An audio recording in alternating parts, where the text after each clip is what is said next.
하나님의 말씀 봅니다. 사사기 제9장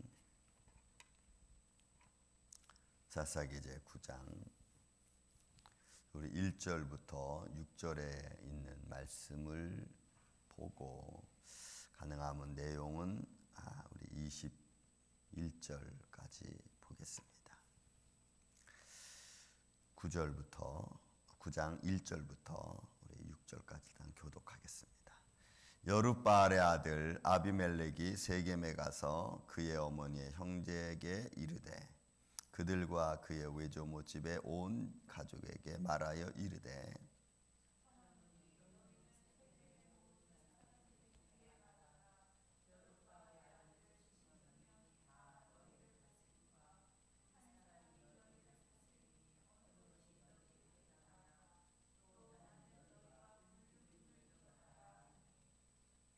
그의 어머니 형제들이 그를 위하여 이 모든 말을 세겜의 모든 사람들의 귀에 말하매 그들의 마음이 아비멜렉에게로 기울어서 이르기를 그는 우리 형제라 하고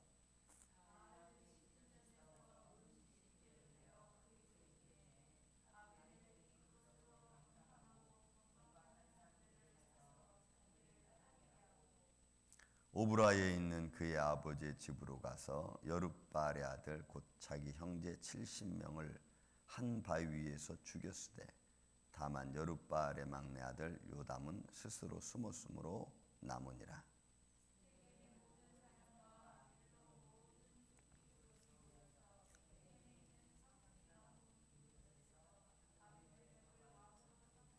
아멘.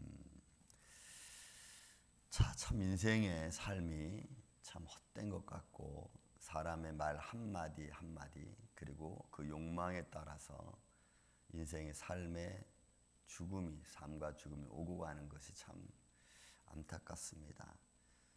여러분 우리 사사기의 특징은 자기 소견에 옳은 대로 행하였다라고 하는 말씀이 있죠. 그래서인지 어쨌든 이 이스라엘 백성들의 중심 없는 또 기준 없는 생활은 수많은 사람들을 하나님부터 멀어지게 하고 때로는 사람의 생명을 한낱 자기 권위를 유지하는 데 사용하는 이런 모습들을 보게 됩니다.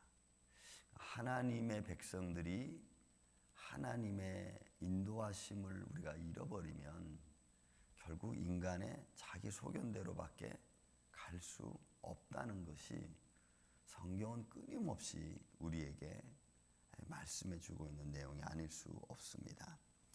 자, 기드온이 미디안과 아말렉과 동방 사람들의 그 고난 속에서 압박 속에서 구원해냈고 그리고 그가 말하기를 내가 내 자손이 너희를 다스릴 것이 아니고 하나님 여호와가 너희를 다스릴 것이다 라고 해놨습니다. 그리고는 기드온은 열조에 따라 죽음을 맞이했습니다.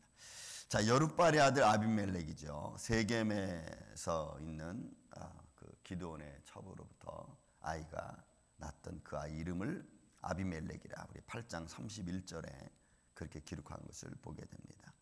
그런데 그 아비멜렉이 세겜 이름이 세겜 이 지역이라는 것이 참 중요하죠. 왜냐하면 기드온도 있었고 그 다음에 이스라엘 백성들이 길갈에서 처음에 들어와서 가나안 땅에 들어와 있다가 세겜으로 옮겼습니다. 그리고 세겜에서 거주하고 거기에 또 여호수아도 또 이렇게 살면서 아주 좋은 어떻게 보면은 좀 오래된 도시로서 그리고 그 오래된 도시뿐만이 아니라 에벨산과 그림심산 사이에서 축복의 땅으로 있었던 곳이 세겜이라는 지역입니다. 므낫세 맨 남방 지역에 있던 지역이죠. 그 세겜에서 그의 어머니의 형제에게 이르러 그들과 그의 외조부 집의 모든 가족에게 말해서 모이라고 했습니다. 모이고 나서 세계 모든 사람들의 귀에 말하는 겁니다. 여룻바알의 아들 70명이 다 너희를 다스림과 한 사람이 너희를 다스림이 어느 것이 너희에게 나으냐. 나도 너희와 골육임을 기억하라.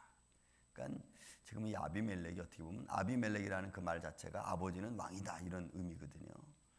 그러니까 이름이 참 어떻게 보면 그 이름값 한다 그러죠. 이름값. 아비멜렉의 아버지는 왕이다, 이런 의미인데, 말을 참 아주 어떻게 보면 사람들의 마음을 사로잡기에 충분한 말들을 잘합니다. 야, 70명이 다 흩어져서, 아니면 70명이 제각각 너희를 다스리는 게 좋으냐, 아니면 한 사람이 너희를 다스리는 게 좋으냐. 그리고 아주 인을 칩니다. 나도 너희의 골육이다. 일단 친분감을 드러내고, 그리고 그들로부터 한 형제라는 것을 준비를 해서 자기 계획을 이루어가는 이 아비멜렉의 이 술수를 우리가 볼 수가 있습니다. 또 3절에서도 마지막에 보니까 아비멜렉에게로 기울여 이르기를 그는 우리 형제라. 그러니까 그 말을 듣고 있던, 아비멜렉의 말을 듣고 있던 그 세겜 사람들도, 그리고 그 주위에 있는 형제들도 그래, 우리 형제다, 인정을 한 거죠. 당시에 근친간의 결혼도 있었지만, 사실은 근친간의 결혼은 이미 하나님이 모세로부터 근절을 시켰죠. 그렇지만 이 일부 다처제의 모습은 그대로 존속되고 있었던 것을 우리가 볼 수가 있습니다. 그래서 이제 그는 우리 형제라는 의미로 아예 그도 인쳐줍니다.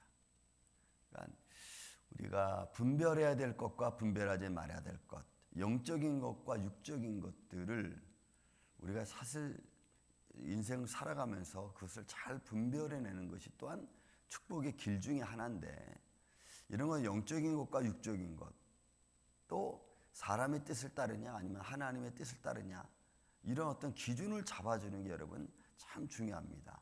혹시 이 중에서 세겜 사람들이 한 사람이라도, 야, 여룻바알이라고 하는 기드온이 말하기를 우리 형제들, 우리 자손들이 우리를 다스릴 게 아니고 여호와 하나님이 우리를 다스릴 거다, 이렇게 누군가가 좀 얘기를 했으면, 그죠? 그러면 또 그들도 그런 방향 속에서 하나님의 뜻을 찾을 텐데, 여러분 그런 말은 전혀 나와 있지 않습니다.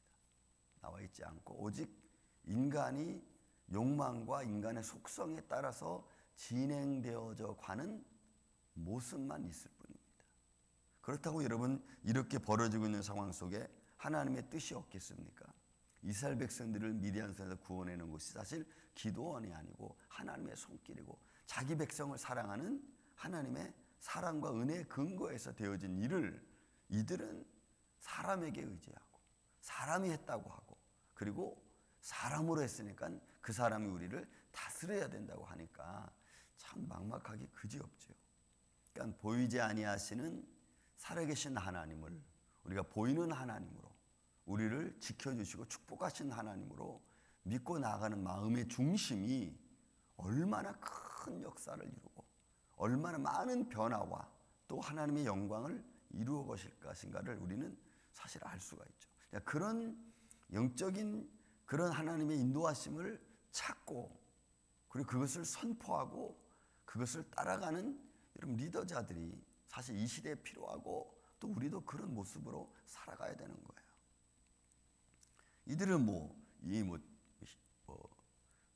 친족 간의 어떤 형제, 또 그런 어떤 우정, 혈연 관계, 이런 것들로 관계성을 맺고, 그리고 결국은 그런 관계성으로 맺어진 것들이 아주 큰 난관을 이루게 됩니다. 자, 그래서 그는 우리 형제라 하고 인쳐놓고, 그리고 4절 5절 아주 참 무서운 일입니다. 바알브릿 신전이라고 하는, 이거 생산의 신전이라고 그랬죠. 신전에서 은 70개를 내어 그에게 주매 아비멜렉이 그것으로 방탕하고 경박한 사람들을 써요. 여기는 이렇게 나왔지만 사실 이 사람들은 오늘날 말하면 정치적인 깡패들입니다.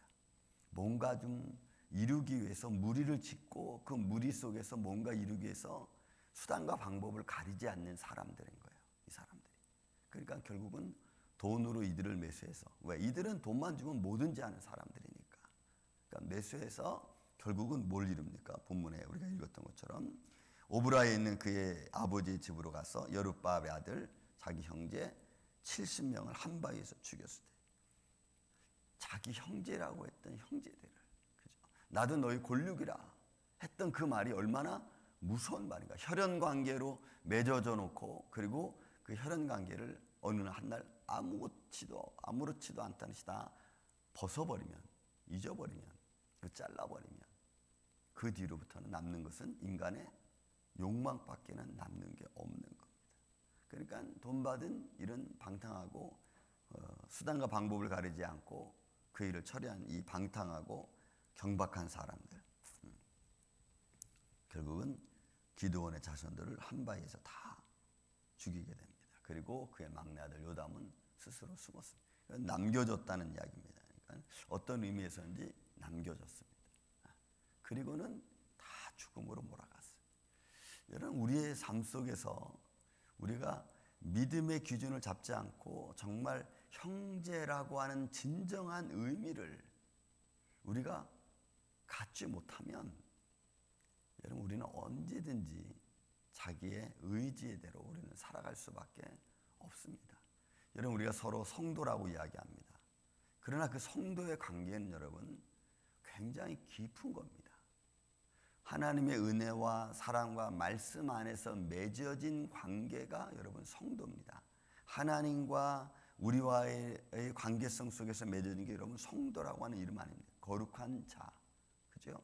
그런 관계성 속에서 맺어진 우리들인데, 우리가 살다 보면은 말은 우리가 성도라는 말을 쓰고 직분을 사용하지만 실제적인 인간 관계성 들어가면은 그런 의미가 우리가 별로 찾아보기 쉽지 않잖아.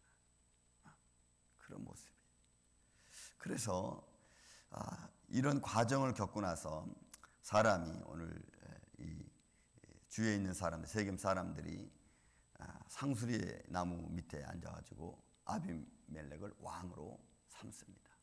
그러니까 기드온의 많은 자손들이 너희를 다스리는 게 좋냐, 아니면 한 사람이 너희를 다스리는 게 좋냐라고 하는 아주 기가 막힌 말을 해놓고 결국은 아비멜렉을 왕으로 삼습니다. 어떻게 보면 자기들이 스스로 세운 거고 자기 스스로가 일어난 거고, 어떻게 보면 사사시대 때에 자기 힘으로 세워진 왕 중에 제일 빠른 왕이 아닌가 싶습니다. 그죠? 쓴 겁니다. 그 사람들은 거기에 추종하죠. 추종합니다. 여러분, 우리가 이런 모습을 볼 때 어떤 마음으로 우리가 이렇게 하나님 말씀 속에서 이렇게 상세하게 기록되어지면서 어떤 일련의 과정들이 과연 우리에게 주는 교훈이 뭘까?